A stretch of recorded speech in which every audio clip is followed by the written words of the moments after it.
Selamat siang anak-anak. Siang, Pak. Apa kabar semua? Baik. Baik, puji Tuhan. Karena anak-anak semua dalam keadaan sehat walafiat. Namun sebelum kita memulai dengan aktivitas kita pada siang hari ini, saya minta seseorang untuk pemimpin kita dalam doa. Doa mulai. Doa selesai. Sebelumnya, Bapak Guru mengecek kehadiran pada siang hari ini.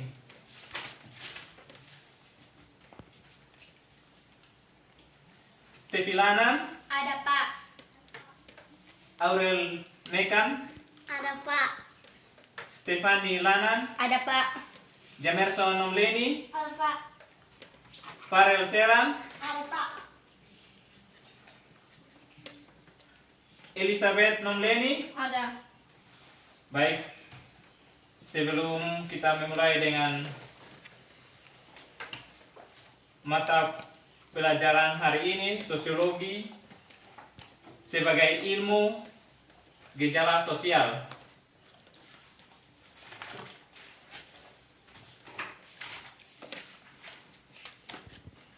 Tujuan pelajaran melalui kegiatan pembelajaran dengan menggunakan pendekatan learning communities,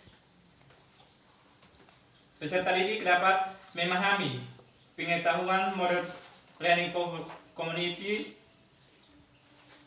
pada sosiologi sebagai ilmu yang mengetahui berfungsi untuk mengatasi gejala sosial di dalam masyarakat.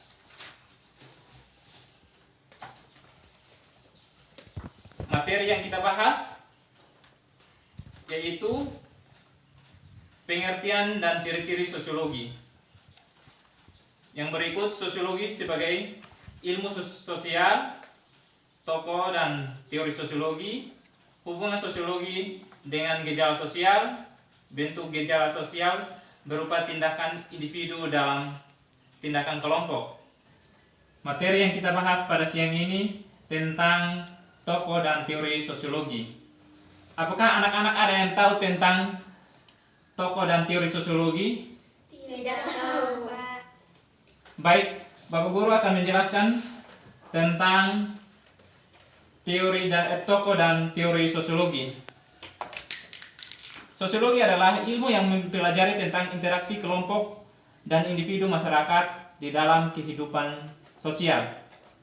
Tokoh sosiologi yang pertama adalah Auguste Comte. Ia membagi sosiologi menjadi 3. Yang pertama, saman teori teologis, yaitu saman di mana masyarakat mempercayai bahwa keyakinan mereka di dunia yang mengatur tentang kehidupan orang mati.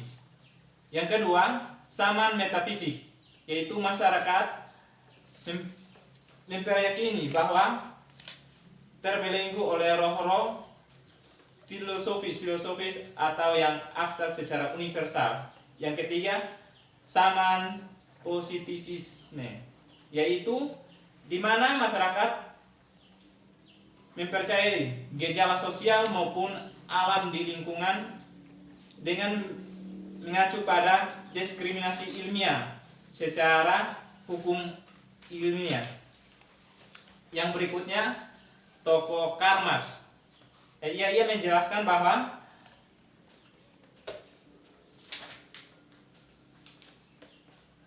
sosiologi tidak terlepas dari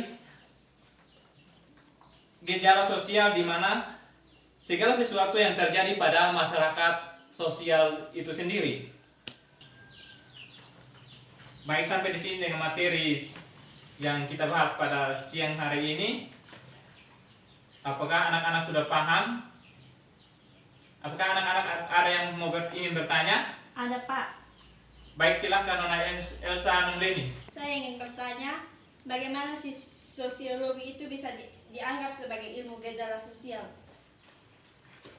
Baik, terima kasih kepada Nona Elsa yang sudah bertanya tentang bagaimana sosiologi itu bisa dianggap sebagai ilmu sosial.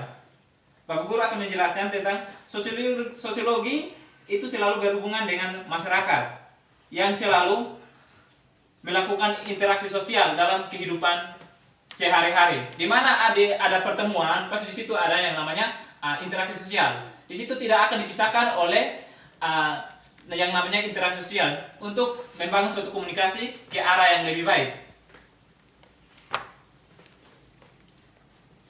Apakah anak-anak sudah paham? Sudah, Pak. Baik, Bapak Guru akan bertanya kembali tentang apa yang tadi Bapak Guru sudah menjelaskan.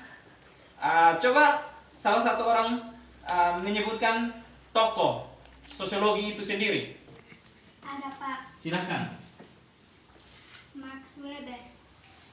Baik, jawabannya sangat bagus bahwa ia menyebutkan tokoh sosiologi sebagai salah satu tokoh sosiologi yaitu Max Weber. Terima kasih telah sudah menjawab pertanyaan dari Bapak Guru. Pertemuan kita cukup sampai di sini. Bapak Guru akan memberikan tugas kepada anak-anak tentang yang pertama itu pengertian dan ciri-ciri sosiologi. Itu tugas yang pertama untuk kelompok 1. Kelompok kedua, bentuk-bentuk gejala sosial. Itu anak-anak sampai di rumah dikerjakan minggu depan, baru kita bahas di pertemuan minggu depan. Sekian dan terima kasih. Shalom, selamat siang anak-anak. Siang, Pak.